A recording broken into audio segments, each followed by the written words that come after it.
Hello friends, I am सी वर्धमांडगा। ध्यान से सुनना मेरी बात। ये वीडियो बहुत इंपॉर्टेंट है और सभी के लिए बहुत इंपॉर्टेंट है। ठीक है। जो स्टूडेंट बहुत सारे स्टूडेंट है जिनसे मेरी बातचीत हुई सर, और बहुत सारे स्टूडेंट जो परेशान है ना, उनसे बातें करके मैंने ये वीडियो बनाई है। ठीक है। तो आप ये वीडियो फ्रेंड्स को भी शेयर करो, क्योंकि बहुत सारे स्टूडेंट है जो 2 3 4 अटेम्प्ट हो गए बट अटके हुए हैं इंटर में या फाइनल में, कहीं पर भी अटके हुए हैं। और सर मेन ये है कि समझ नहीं आ रहा है क्या दिक्कत क्या हो रही है।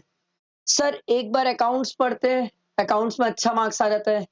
एक बार सर लॉ पढ़ते हैं, लॉ में अच्छा आ जाता है। एक बार टैक्स पढ़ते हैं, टैक्स में अच्छा आ जाता है। सर ऐसा हो ही नहीं रहा है कि तीनों में अच्छा आ जाए। पहली दिक्कत ये। दूसरा, सर कई सारे स्टूडेंट ने मुझे ये बताया, सर हम पढ़ तो रहे हैं, प्रैक्टिस तो कर रहे हैं, मेहनत तो कर रहे हैं, फिर क्यों क्यों मार्क्स नहीं आ रहा है सर।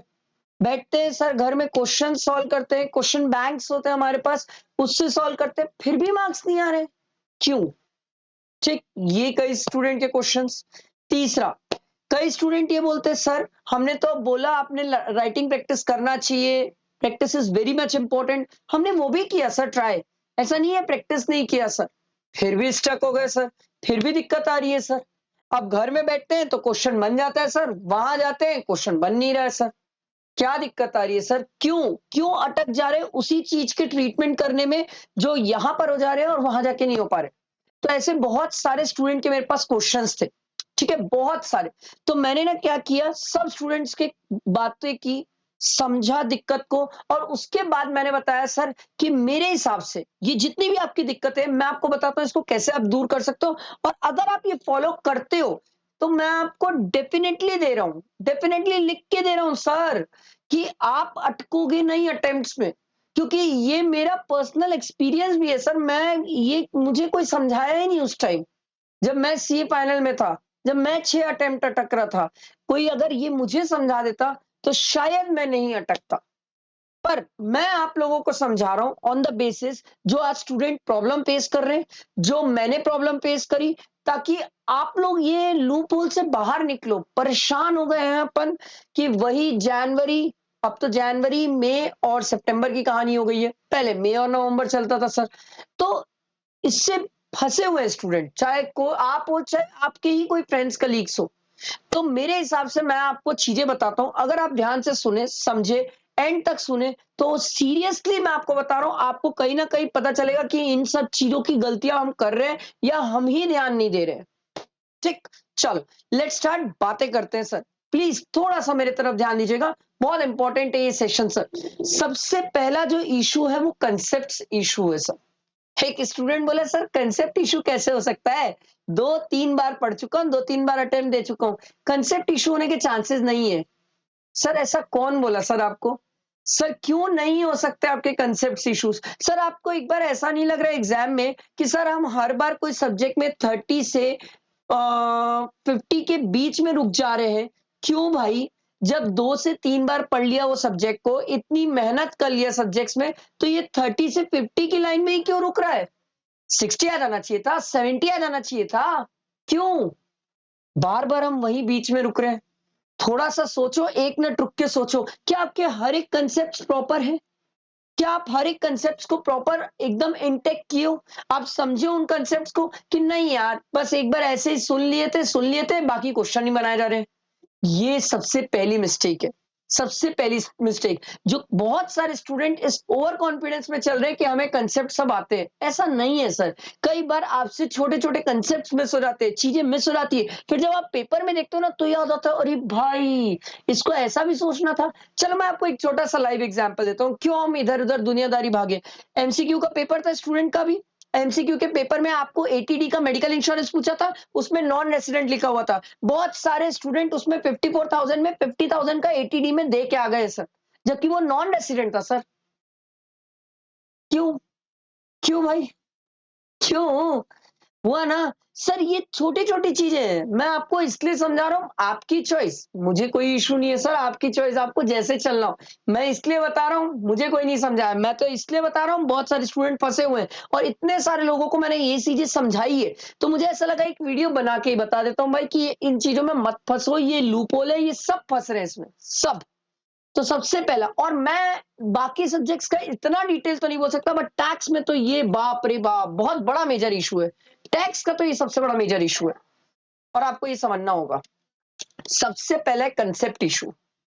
ठीक, सबसे पहला है कंसेप्ट इश्यूज, और ये कंसेप्ट आप लोगों को, जैसे अभी जो स्टूडेंट है जो अब जनवरी एग्जाम्स की तैयारी करेंगे सर, जिन्होंने अभी सितंबर दे दिया है, लग रहा है कंसेप्ट वीक है, दिक्कत आ रही है, क्यों क्यों नहीं जा रहे हो आप लोग? सोचो थोड़ा सा यार। सर अभी टाइम है, अभी आप एग्जाम ओरिएंटेड बैच में जाओ। जो एग्जाम ओरिएंटेड बैच होते हैं उसमें कंसेप्ट्स और क्वेश्चंस दोनों होते हैं सर, बहुत प्रैक्टिस होती है, कंसेप्ट भी कवर हो जाते हैं, टाइम भी सफिशिएंट है। अभी से बैठ जाओ ना सर, तो टाइम अच्छा है, अच्छा खासा कवरेज हो जाएगा, कहीं दिक्कत नहीं आएगी, बहुत कॉन्फिडेंस आएगा। बट नहीं, अपन किसी चीज का वेट कर रहे हैं, पता नहीं क्यों वेट कर रहे हैं, क्या वेट कर रहे हैं, मुझे नहीं पता आप लोग किस चीज का वेट कर रहे हो। बट ये समझो यार, ये सब चीजें मतलब बहुत परेशान कर रही है स्टूडेंट्स को। तो आप एग्जाम ओरिएंटेड बैच पे आ जाओ। ठीक, और एग्जाम ओरिएंटेड बैच आपको चाहिए, आप मुझे पिन कर देना, मैं आपको शेयर कर दूंगा सर लिंक, मुझे कोई इशू नहीं है सर। ये मेरा नंबर है, मैंने पहले भी अपना नंबर शेयर किया था, आप मेरे नंबर पे मुझे पिन कर सकते हैं, मैं आपको लिंक शेयर कर दूंगा सर। अब दूसरा, सर बहुत सारे स्टूडेंट जिनके कंसेप्ट परफेक्ट है, वेरी नाइस, उन्होंने कहीं से कहीं ना क्लासेस ली हुई है या मेरे से क्लासेस ली हुई है, फिर कहीं पर वो अटक जा रहे हैं प्रैक्टिस प्रॉब्लम में। ओ भाई साहब, प्रैक्टिस सफिशिएंट नहीं है, प्रॉपर नहीं है, और फिर क्या करते हैं पता है स्टूडेंट? आखिरी दिन मुझसे पूछते हैं, सर लास्ट एक अटेम्प्ट कल के आरटीपी कर लूं, लास्ट एक अटेम्प्ट की एमटीपी कर लूं, इतने में हो जाएगा सर? भाई एक बात बता, आपको नहीं लगता आप प्रैक्टिस में कॉम्प्रोमाइज कर देते हो और फिर आप मुझे बोलते हो सर कि पेपर अच्छा नहीं जा रहा है? क्यों कॉम्प्रोमाइज हो रहा है प्रैक्टिस में? अच्छा, प्रैक्टिस में सबसे बड़ा इंपॉर्टेंट क्या होता है पता है? मैं आपको बता रहा हूं, प्रैक्टिस बहुत सारे स्टूडेंट है जिनके पास क्वेश्चन बैंक है, कहीं कहीं से क्वेश्चन बैंक जुगाड़ लेते हैं और वो करते हैं प्रैक्टिस, ऐसा नहीं है नहीं करते। पर दिक्कत क्या होती है पता है? वो जब खुद से पूरा प्रैक्टिस कर लेते हैं ना सर, तो वो वहां जाके एग्जाम में फिर भी नहीं हो रह पा रहा है। क्यों अटक जा रहे पता है?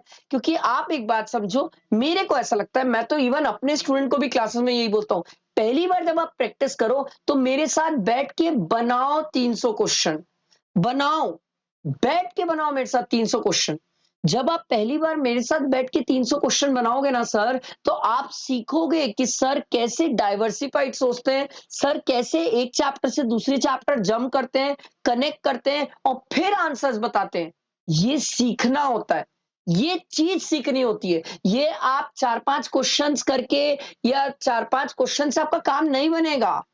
इसके लिए आपको प्रॉपर सर के साथ बैठ के सीखना होता है, फर्स्ट टाइम सीखना होता है। मैं तो अपने स्टूडेंट्स को प्रैक्टिस बैच में यही कराता हूँ सर, पूरे क्वेश्चंस खुद कराता हूँ, टोटल इनकम के चाहे टीडीएस के, और मैं उन्हें मजबूर करता हूँ, सोच भाई इसका ट्रीटमेंट कहाँ कहाँ भगेगा, क्योंकि मैं ये क्वेश्चन देखो होमवर्क भी दे सकता हूँ, मेरे बिना भी तू ये घर में क्वेश्चन कर सकता है, कर सकता है, बट होगा ये कि तेरा दिमाग सिर्फ इसी क्वेश्चन पे रुक जाएगा, और इसके अलावा एग्जाम में कुछ नया पॉइंट आ गया तो फिर तू कैसे करेगा? फिर क्या करेगा मेरे को ये बता? फिर तो बाद में यही बोलेगा, अरे यार सर आप जो पढ़ाए थे वो वाला तो क्वेश्चन नहीं आया तो नहीं बना, कुछ नया आ गया था तो नहीं सोच पाया तो नहीं बना।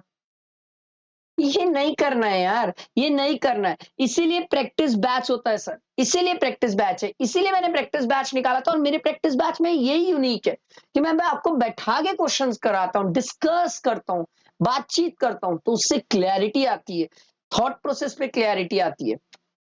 ये 2 इश्यूज कवर हुए। तो तीसरा, ये वाला तो ऐसा है, मैं I personally think 80% of the student इसे इग्नोर करके बैठे हैं। सीरियसली 80% ऑफ द स्टूडेंट इसको इग्नोर करके बैठे हैं। I don't know why, but 80% student ignored है। अरे यार टेस्ट कौन देगा भाई, देख टेस्ट देने के बदले ना अपन एक काम करते हैं, एक बार और रिवाइज कर लेते हैं। आपको पता है हमारे साथ बचपन से एक चीज हो रही है, स्कूल्स में तो हम रोज ही पढ़ रहे, ठीक है, पर एट द एंड ना हमारी फटती कब थी पता है? जब टेस्ट होता था। क्योंकि जब टेस्ट होता था ना, तो हमारे को हमारी हकीकत सामने दिख जाती थी, और हमें डर हमारी हकीकत के बाद ही लगता था, और उस हकीकत के डर के कारण हम पढ़ते थे, उस हकीकत के डर दिखने के बाद हम उसकी और अच्छे से तैयारी करते थे।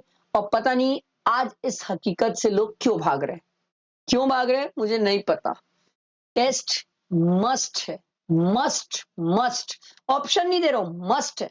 हर सब्जेक्ट का आपको एग्जाम से पहले कम 3 फुल टेस्ट लिखना चाहिए, 3 ना लिख पाओ, 2 तो फुल टेस्ट लिख के जाओ यार। पहला टेस्ट पेपर तो देख के समझ नहीं आता है क्या हो रहा है जिंदगी में।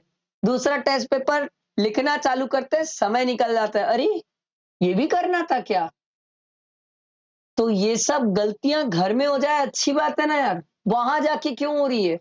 नहीं होना चाहिए ना। बहुत सारे स्टूडेंट जिनका डीटी में पूरा टाइम ही निकल गया, अरे सर आईडीटी का पेपर ही नहीं बना पाए। इस बार के स्टूडेंट में बात क्यों, आईडीटी बन गया सर, डीटी का तो टोटल इनकम का क्वेश्चन ध्यान ही नहीं रहा सर, टाइम ही नहीं बचा सर।